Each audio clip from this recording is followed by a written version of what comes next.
Ray Munin, welcome to 20 Minute Leaders. Thank you, Michael. How's it going? It's going fantastic. I did quite a few shows so far. This is the first one that I'm doing twice, and I'm especially excited for the second one rather than the first one. I'm really happy for our second one. It's going to be great. It's Better gonna than the first one. it's gonna be fantastic. Okay, so Ray, made in Jerusalem, an incredible community. Tell me a little bit about what you're doing, and you're calling from Jerusalem.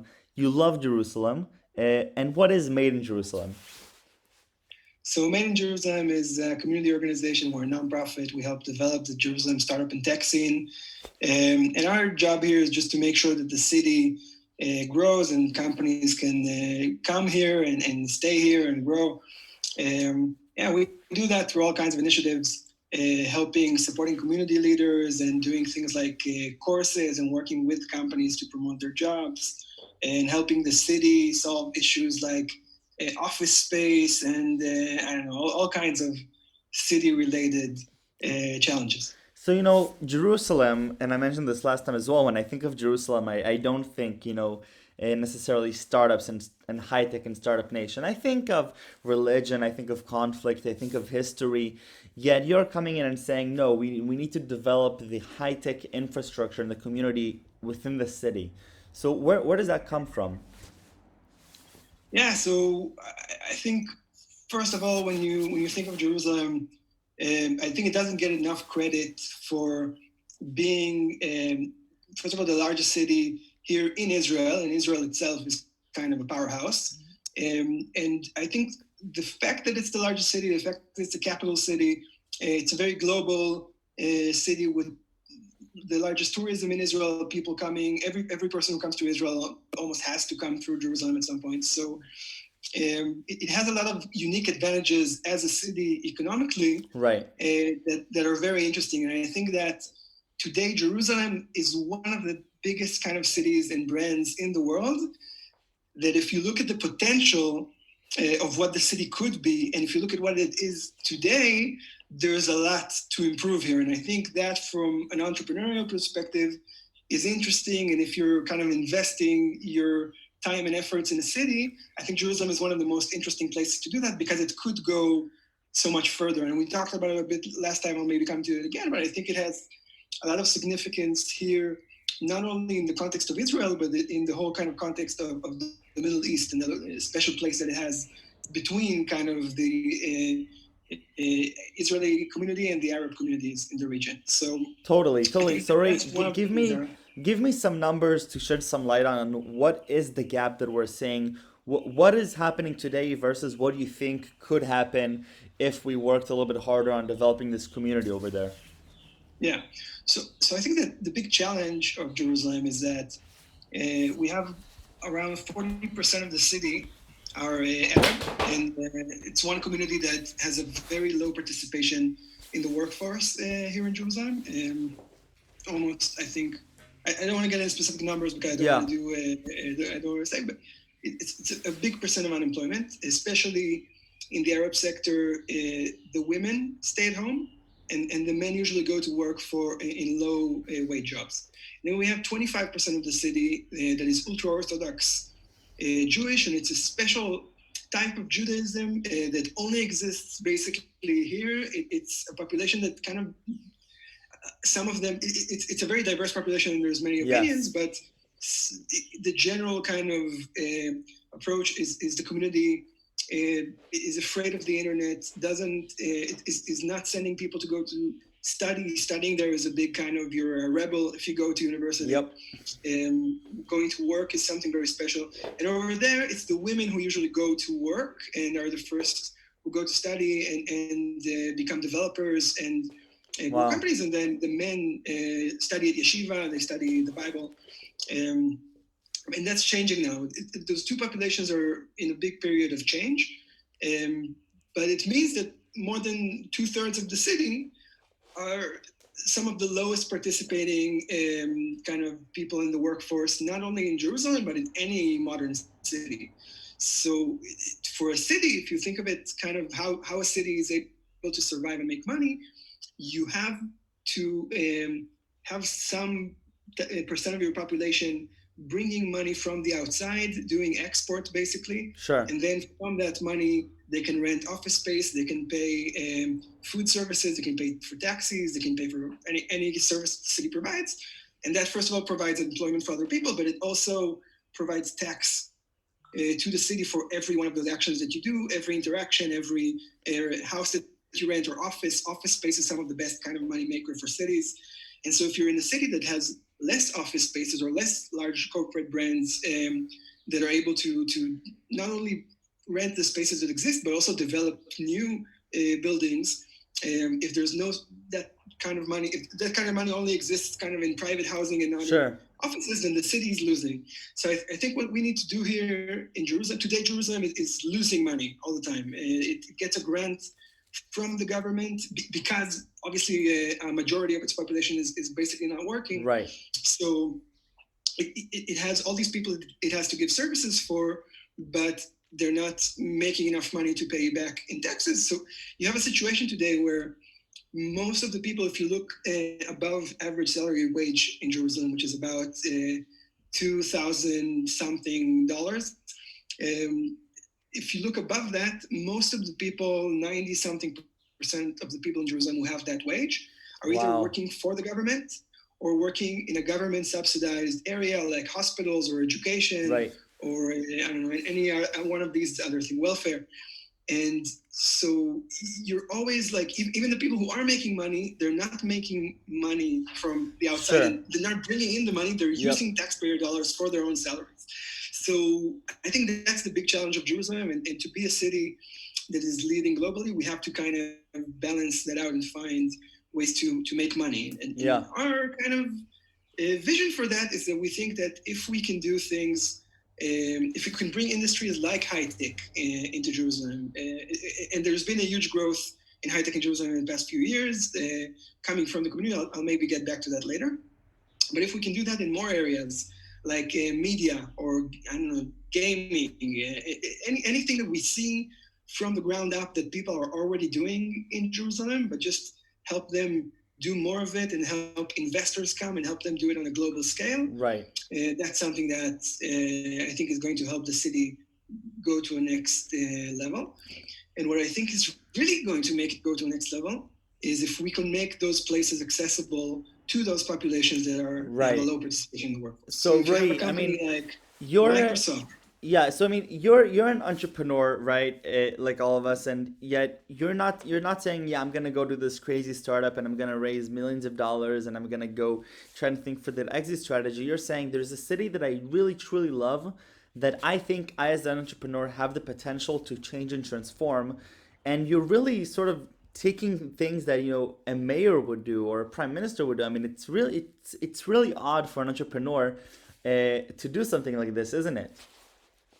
yeah, sort of. It's something that I kind of had to accept. So my history before that, I did have a small startup and I did go to work for a company in the city called Orcam, which is a unicorn and from the founders of Mobileye. Yes. And at some point I had to accept that what I'm doing here for the city and with the city is much more interesting. It's much more interesting, I think, also in the entrepreneurial perspective. It's more interesting in the sense that it takes more of my time and I don't feel like I'm working when I'm doing it. It's just fun. But also, I think we're good at it. I think the results are things are happening, and it's really rewarding to see those things that you do actually make an impact on this huge and historic city like Sure. Jerusalem. There's no more historic city than Jerusalem with like thousands of years of kind of fighting over it. Sure. And I think to be kind of in your 20s and be able to have an impact on a place like that, and when people come to Jerusalem and they want to meet the high tech industry, that they send them to you, and you're like a kid, and I think that's something that's very interesting, and that can be built upon. And it's kind of I don't know. I think we have much more interesting things to do in the future once we solve the challenges that are here today. There's much more going ahead, and also I think it's a challenge for me to think of the kind of the business models in that space, because if being an entrepreneur is hard, being a nonprofit entrepreneur is kind of all the rules that are just exist to make life easier for you as an entrepreneur are there to make life harder for you as a nonprofit, because Yep. you're kind of getting all these tax benefits, and then the government kind of sees you as sort of a criminal in a way. It's like, no, you can't use a credit card, because if you use a credit card, you'll embezzle us. It's like, what are you talking about? It's a credit card. It's like everybody should be using a credit card. Oh, And amazing. there's all these kinds of things that are hard, that shouldn't be hard as a nonprofit entrepreneur. So I think that's a challenge too, and I'm getting used to it. That kind of that is what we are in a way. So what, right, Um, what is happening within Made in Jerusalem, Made in JLM tangibly? I mean, who are, how do you interact with the people? How do you get them to become a part of the community? Talk to me a bit about the whole process that you're doing there. yeah, so I think at the beginning we were walking around the city, and we just talked to people who worked in tech or were studying tech, or I don't know, investors, and the same thing we heard from everyone is that kind of they think they're the only one in tech in the city. Everybody left, and if you talk to entrepreneurs, they would say that like, I have this cool idea. I'm here for like another few weeks, but I'm probably not going to stay here. I have all my startup events are somewhere else, or the investors are somewhere else. And what we did in the beginning was just to start bringing those people together and showing them that, hey, do you know this person? It was small introductions one by one, and Sure. then gradually events and Facebook groups, and sharing kind of news. If you heard that a company was raising funding because you were just at their offices and they told you, then you would look for the article or something and share it so more people would know. And gradually started building, and just that by itself, just connecting kind of people around those events, and then between events online on Facebook, we saw that the numbers between when we started doing that, which is like 2012, and 3 years later, even 2014-15, so you had like this growth where there used to be 20 new startups listed on the Israeli company registrar every year in Jerusalem. And then by 2015, it's 100 companies every year. And then you had that same growth with investors. It was $50 million per year in 2012, and that was flat for a long time. And then it suddenly grew each year until 250 in 2015. And so in 2015, we were listed Jerusalem in Time Magazine as one of the top 5 emerging tech hubs, and Wow. in Startup Compass as one of the top 30 tech cities. It was a list of 8 runner-ups to the top 20 tech cities. And then later on, I think today, there's also lists for AI cities and biotech cities, and we're always in the top 10 Wow. for those, because Jerusalem has kind of Mobileye and the Hebrew U that's doing amazing things with AI, and most of the top companies here are AI related. So it's a lot of science coming from university in the labs, and then leaking out. And then you have the hospitals here. You have Hadassah Hospital and Shaare Tzedek, and then a Right. few more really good hospitals. And so there's other innovation around that. Yeah, so that was kind of 2012 to 2015, but now there are other challenges. So I think what the community did, just this aspect of bringing people together, was create retention. So it helped keep people here for a while, because you're starting your startup. So at the beginning, you don't need much. You need somebody to show you the ropes, like an accelerator or meetups and things like that, like how to start a startup, and all Yep. these kind of basic things. You need a place to work. So you need like a cool co-working space where other people are doing things. And we had a few of the first ones starting up in only 2012. And so you start taking care of those basic needs, and you have companies staying, instead of 1 month, they stay the first year, they stay the first 2 years, and then they find an investor within those 2 years, because you have investors who are only looking at companies in Jerusalem now. We Sure. have Jumpstart Ventures, and Yeah. No, no, Crowd definitely. is also really Jerusalem focused with some of their funds. So I think that was a big first step. That was the thing that kind of made the jump.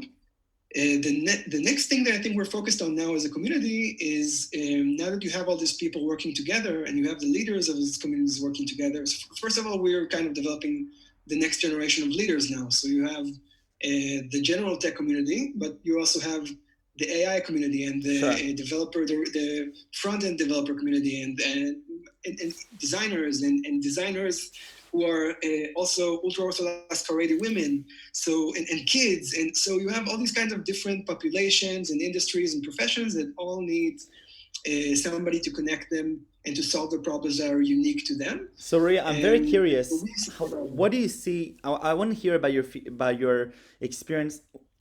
How do you take a population that is, not as and it's not as in their mindset in the forefront of going to work and high tech and technology. Sometimes it almost seems contradictory to the way that they live their life.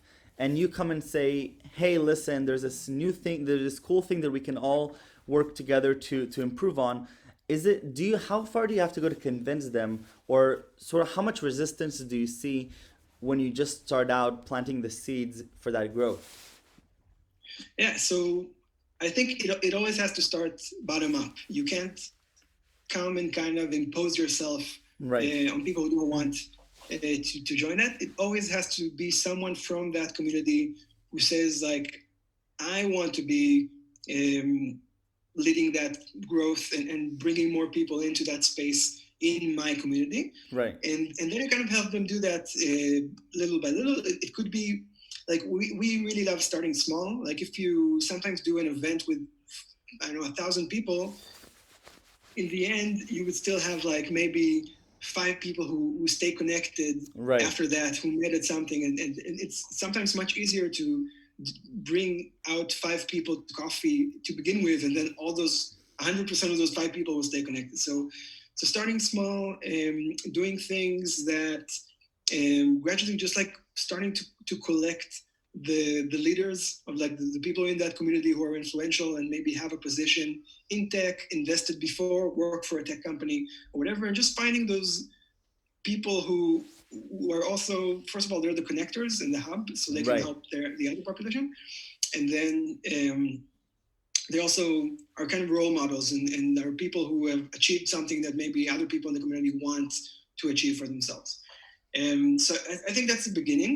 We see something that's a bit controversial, and we having talked to a lot of communities, I see that a lot of people have the same reactions when people do it. Is sometimes to kind of bring people together to a new thing, like bring, I don't know, students to the tech community and connect them to the outside tech world. Um, Sometimes to do that, you have to do something very counterintuitive, which is to start a tech community that's only for students. So the first Huh. reaction people have is to like say, wait, but if we keep them in a bubble and they're already only talking to themselves, then how would they get connected to the large tech community? But we see that if you try to bring them out to the tech community, you get like, you market to 100 students and you get 2 students coming out to those big tech events. Interesting. But when you do an event on campus, you get 100 students and you bring someone to them.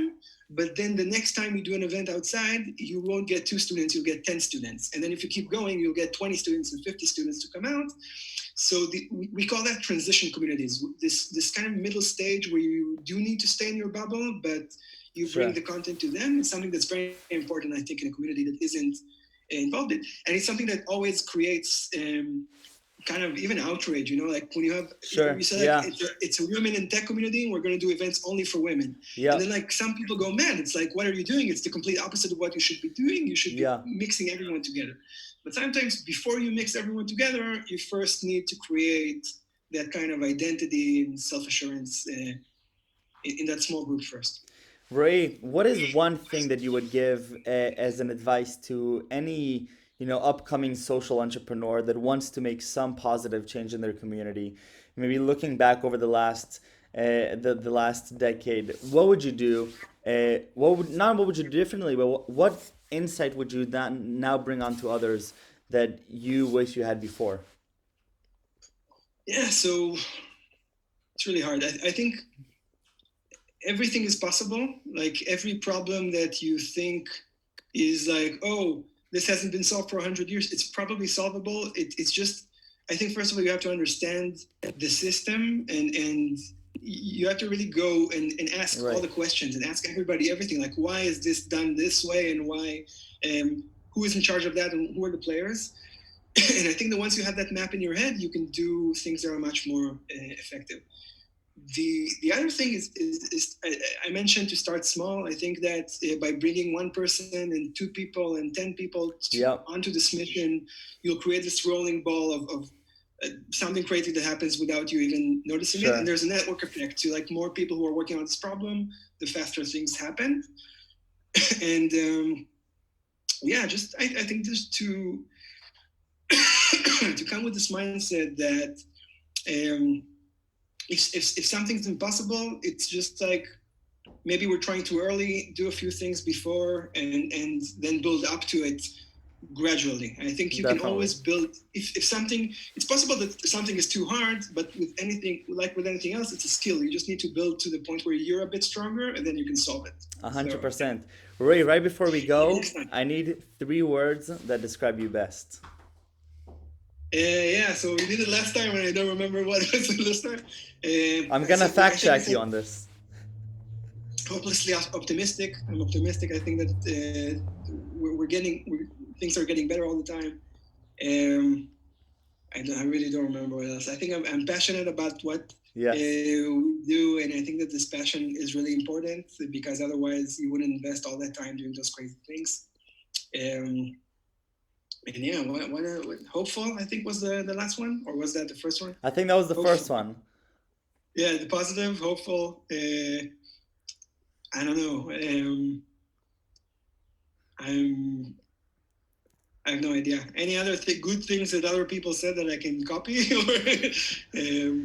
Well, you know, I think it's just so interesting to meet people that go from this tech world and then they embark on this personal, intimate journey where they think they can empower other people and they can empower different communities to bring social change. And you're working with the top leaders in Israel and the tech community to shed light on Jerusalem. And I think that's just remarkable by itself. And optimistic and hopeful. I think that's exactly what every social entrepreneur needs to consider themselves. So Ray, thank you very, very much for the time. Really great stuff, and continue doing amazing things. Thanks. Perfect. All right. Take care. Bye. Bye.